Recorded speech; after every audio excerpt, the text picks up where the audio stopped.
ሰላም፣ ቅሬታን በተመለከተ አንድ ጥያቄ ነበረኝ። እሺ፣ ጥያቄዎትን ይቀጥሉ። እሺ፣ አመሰግናለሁ። የመገናኛ ብዙሃን አገልግሎትን በተመለከተ በመገናኛ ብዙሃን አገልግሎት ሰጪዎች መካከል በሚነሳ አለመግባባት ቅሬታ ያለው የመገናኛ ብዙሃን ተቋም ቅሬታውን ለማን ነው ማቅረብ የሚችለው? በጣም ጥሩ ጥያቄ ነው።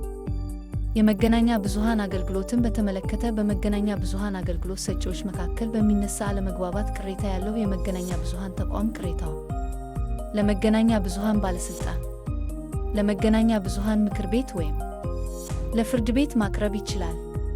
በጣም አመሰግናለሁ። መልካም ጊዜ። እኛም አገልግሎታችንን ፈልገው ስለደወሉ እናመሰግናለን።